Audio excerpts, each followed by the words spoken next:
일단 저기 간단히 좀 소개해 드리겠습니다. 여기 우체부에서 최현 하루만님 네, 김혜주 부산대 시장 교수님, 또 이대 정원희 교수님. 오늘 사실은 토론 주제가 좀 너무 광범위해서 저희가 뭐 이 내용을 다 말씀드리긴 어려울 것 같고요. 제가 오늘 말씀드릴 것 중에 하나가 저희가 이제 그 사무관님 초청을 드린 이유가 저희가 이제 그 문화 저작권에 대해서 좀 한번 얘기를 해볼까 합니다. 좀 뜬금없을 수도 있겠습니다만, 결국엔 지금 연주자 치료하는 것도 말씀하셨고, 그리고 이제 저희가 음악 치료도, 어떻게 보면 그 디지털 치료제 하나로 저희가 좀, 발전시킬 수 있지 않을까 좀 기대를 하고 있는데요. 결국에는, 그런 디지털 치료제의 저희가 생각해보면 이제 핵심 분야는 콘텐츠라고 생각을 하고 있거든요. 그래서 재활의학과 입장에서는 이제 재활치료가 콘텐츠가 되겠고요. 그 이제 음악 치료를 하는 입장에서는 그 음원이 콘텐츠가 될 겁니다. 거기에 대해서 저희가 좀 궁금한 것들이 있어서 좀 여쭤보려고 하는데요. 일단 그 사무관님은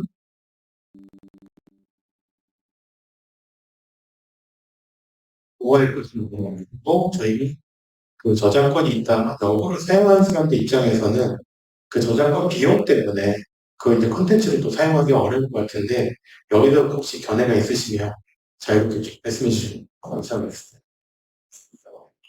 안녕하십니까. 방금 소개받은 문체부의 저작권부 최윤 사무관입니다.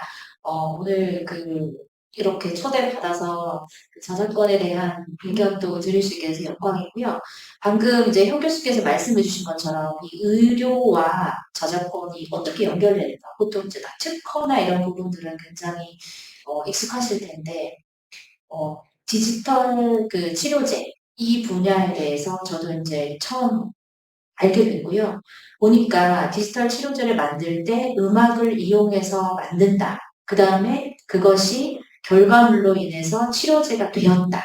이 두 가지 단계에 있어서 저작권 문제가 별개로 이제 그 검토를 하게 됩니다. 그래서 먼저 교수님께서 질문해 주신 이걸 제작을 할 때, 음악을 사용할 때 어떠한 저작권 문제가 있고 우리가 어떻게 대응해야 되는지에 대해서 먼저 말씀을 드리면 기존에 있는 이제 유통되는 음악을 많이 사용을 하실 수 있는데 그 음악이라는 거는 이렇게 케이크와 같습니다. 그래서 여러분들 케이크를 이렇게 딱 단면을 잘라서 보시면 빵 있고 초코 그 다음에 딸기 뭐 이렇게 해서 뭐 한 6개 정도 층이 되어 있잖아요.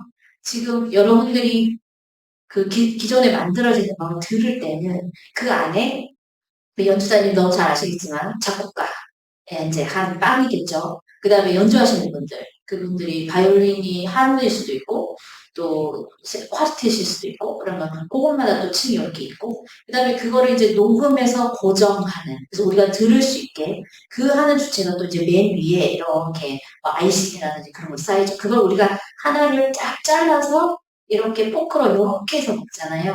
그러면 그 경우에 고기에 깔린 모든 재료들에 대한 거기를 처리를 해야 된다. 이렇게 생각하시면 됩니다. 그래서 만약에 기존에 있는 음악을 사용하신다. 그러면 거기에 연결되어 있는 모든 권리자들의 저작권을 다 처리를 하고 하셔야 된다라는 생각을 먼저 하셔야 돼서 그 경우에 어떻게 처리하느냐는 이제 실무적으로 제가 또 정보를 드릴 수 있고요. 다 단체가 있습니다. 거기랑 계약을 쓰시면 되는데 지금 그렇게 하다 보면 비용의 문제가 너무 많기 때문에 음악을 이제 만약에 활용을 해서 치료제를 개발하신다고 할 때는 제일 좋은 거는 일단 작곡가의 그 빵의 레이어를 봤을 때는 돌아가신 지 70년 이상이 되면 저작권이 없습니다. 그러니까 예를 들어 베토벤님 저작권 없죠. 그런 베토벤이 작곡한 악보를 가지고 여기 뭐 다른 분이 뭐 이렇게 연주를 해서 하신다거나 그럼 그 연주가의 저작권을 처리를 하면 되니까 그래서 그런 방법이 있고요. 그러면 그 음악을 고정하는 사람은 디지털 치료제를 만드시는 분이겠죠. 그래서 그 음반 제작자 즉 음악을 고정하는 쪽에 권리를 차지할 필요가 없어지고, 그리고 이제 실현자, 연주하시는 분하고만 얘기가 잘 되면 됩니다. 그래서 이러한 이제 작곡가의 저작권이 없는 부분을 처리하면 되고요. 두 번째는 이제 문화체육관광부에서 운영하는 공공누리라는 웹사이트가 있습니다. 거기 가시면 무료로 저작권 처리 없이 필요 없이, 왜냐하면 권리자가 기증을 했기 때문에 무료로 쓸 수 있는 음원들이 한 1,700개 정도 있습니다. 근데 대부분이 제가 들어보니까 국악 위주더라고요. 그래서 혹시나 국악이 이제 디지털 치료에 이게 도움이 되면은 거기 거 다 쓰셔도 된다. 그거 그냥 다 쓰셔도 되니까 그런 방법이 있습니다. 그리고 이제 디지털 치료제를 개발을 하셨다. 그러면 그 결과물은 저작권적인 면에서는 소프트웨어 저작물입니다. 그러면 소프트웨어 저작물을 어떻게 보호를 받느냐. 소프트웨어를 딱 이 세상에 내놓으시고 70년간은 저작권이 보호가 되거든요. 그럼 이거를 보호받기 위해서는 일단 다른 사람이 복제를 해서 다 퍼뜨리면 그 자체로 나중에 손해배상을 청구하거나 형사를 해도 너무 늦잖아요. 그래서 이거를 복제를 하거나 하지 못하게 일단 기술적 보호 조치라는 게 있습니다. 그거를 하시는 거를 권장드리고요. 이 기술적 보호 조치를 하시게 되면 법적으로 더블로 보호가 되게 됩니다. 그래서 저작권 침해하는 것에 대해서, 그러니까 그 소프트웨어를 무단으로 복제하는 것에 대해서 민형사가 가능하고, 이 기술적 보호 조치를 해놓은 거를 푸는 행위 자체만으로도 또 민형사가 가능합니다. 그러니까 그렇게 보호가 되고, 두 번째 이제 저작권 등록을 하셔서 제3자 대항력을 확보하시는 게 좋습니다. 저작권은 특허나 다른 산재권과 달리 공표를 하는 순간 권리가 발생하기 때문에 등록이 권리 발생 요건은 아니지만 다른 사람이 예를 들어 정 교수님이 이거를 개발하셨는데 현 교수님이 이거 저는 내 거다라고 하시면 아니다라고 하실 때 등록을 한 사람을 이제 좀 권리가 추정하기 때문에 그런 부분에 대한 도움을 받으실 수 있습니다. 도움이 되셨으면 좋겠습니다. 감사드립니다. 정은주 교수님은 지금 사실은 뭐 연출자이셨기도 하고, 현재 지금 디지털 치료 예를 또 개발하시는 입장인데, 거기에 대한 또 의견이 있으신가요?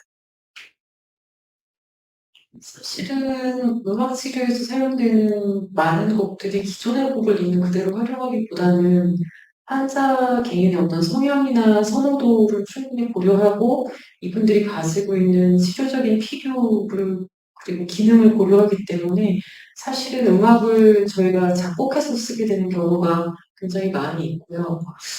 기존의 음악을 그대로 사용하는 경우는 비율도 뭐 없다고는 볼 수 없겠지만 비율적으로는 30%에서 40% 정도 될 것 같아요.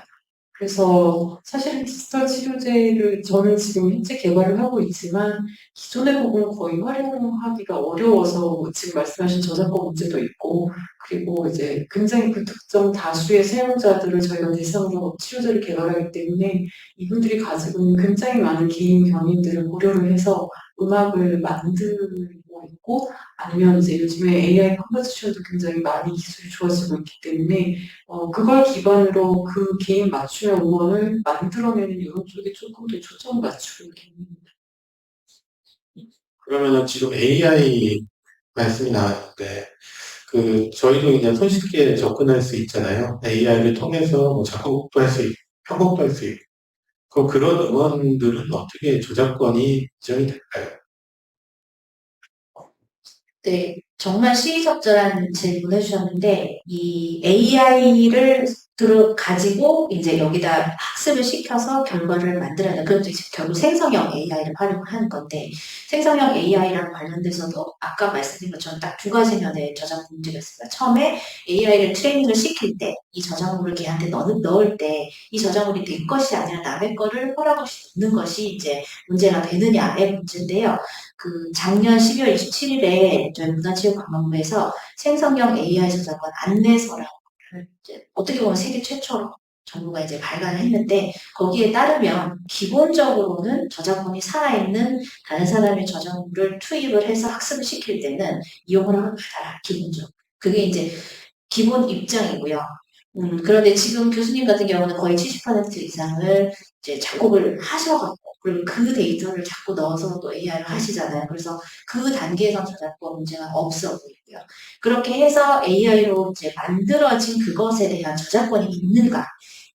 현재 전 세계적으로 그거에 대한 판례가 거의 없는데 최근에 중국에서 프롬프트를 어떻게 하느냐가 인간의 개입이 있기 때문에 이거는 저작권으로 보호가 될 수 있다라는 판결을 내놓은 적이 있습니다.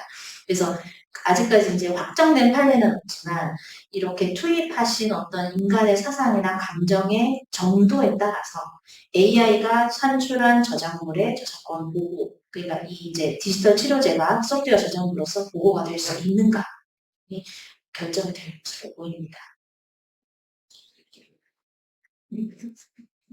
그리고 사실은 뭐 지금 그 음악이나 음악에 대해서만 좀 말씀드렸는데 재활의학과 입장에서 봤을 때는 저희가 디지털 치료제를 활용한다고 하면 결국에는 재활치료 그런 이제 프로토콜, 예를 들면 연주자들의 치료를 위한 프로토콜 이런 것도 혹시 저작권을 들어갈 수 있을까요?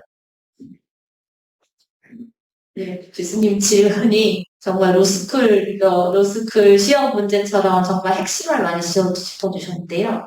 이 프로토콜이 아이디어냐 아니면 표현이냐 따라서 저작권의 보호 대상이 될 수도 있고 특허의 보호 대상으로 들어갈 수도 있습니다.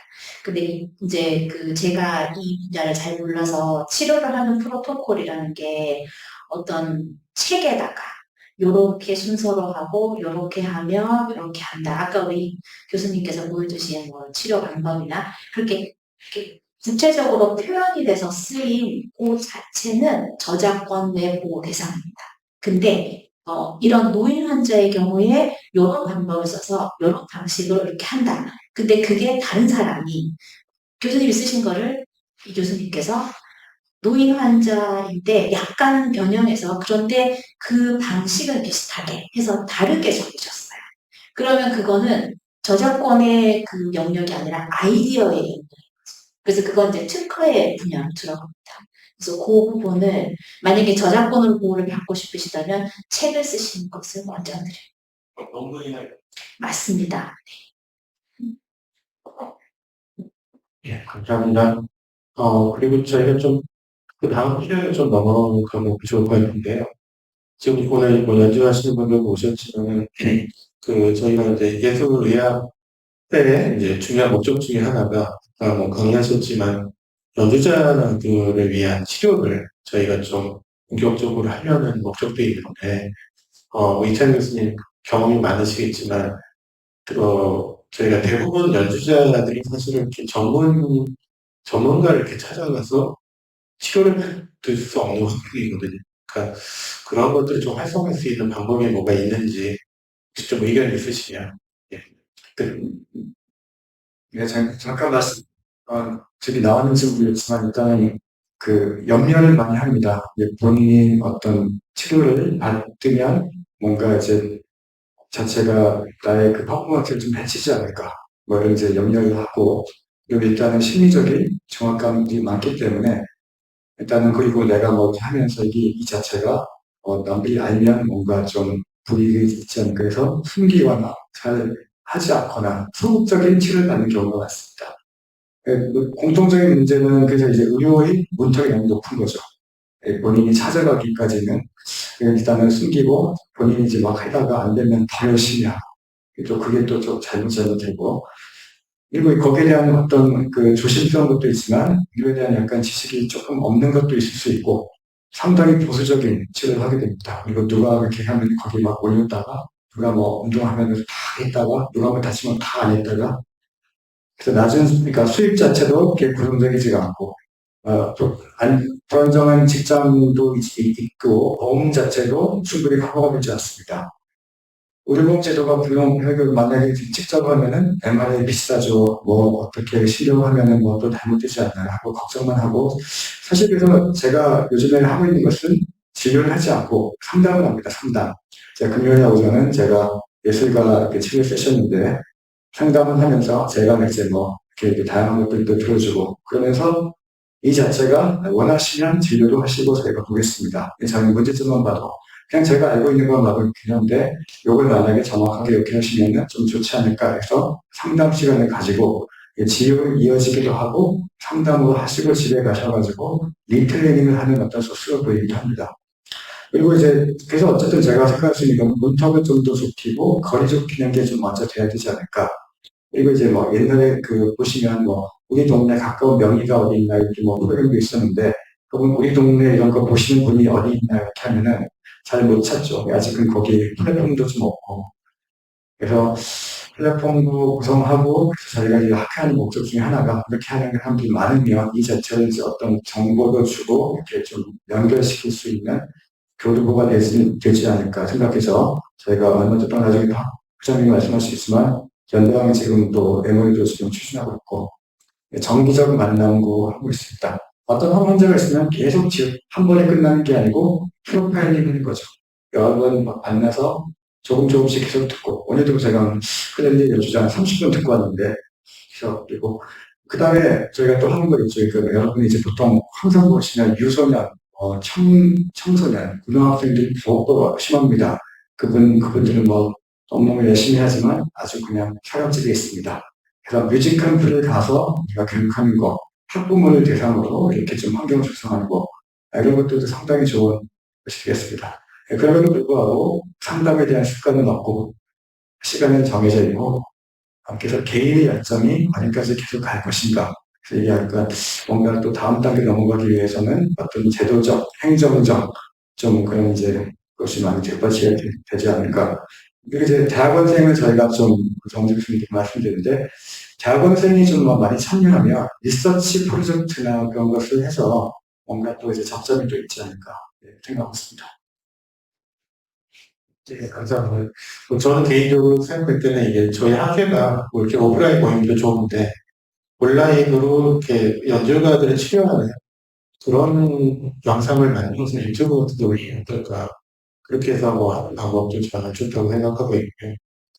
그리고 뭐 아까 디지털 치료제에서 좀 연장돼서 좀 말씀을 드리면 결국에는 지금 연주자들, 특히 이제 뭐 음대생들 나와서 사실은 취업하는 것도 걱정이고, 뭐 모든 분야만 다 그렇겠지만, 이런 디지털 치료제가 활성화되고, 만약에 음원이 많이 생성이 된다고 하면, 거기에 참여할 수 있는 연주자들의 기회가 좀 많지 않을까, 저는 계속 생각을 하는데, 혹시 뭐 어떻게 치료제 개발하시는 입장에서 그런 거를 기회로 혹시 볼 수 있는지, 의견을 좀. 네, 발표 자료에 아주 약간 포함되어 있긴 한데, 기존에 저희가 그 신경재활하고 음악이 연합된 그 하나의 영역에서 하고 있는 여러 가지 그 상지라든지 아니면 손가락 재활 프로그램들이 있거든요. 그래서 그런 것들을 그 연주자들의 니드에 맞게 잘 프로토콜화하면, 저희가 이제 대면으로 사용하기에도 굉장히 좋은 프로토콜이 될 것 같고, 또 지금 언급해주신 디지털 치료제 영역 안에서 이제 이 문턱을 조금 더 낮추기 위한 하나의 방안으로도 충분히 활용이 가능할 것 같습니다. 네, 감사합니다. 제가 사실 주제를 꽤 많이 준비를 했는데요. 저희 시간이 많지 않다 보니까 여기서 간단히 마치고 혹시 또 관심이 있으시면 이따 또 저녁 식사하시면서 또 말씀 나누면 좋을 것 같습니다. 네, 이것으로 마치겠습니다.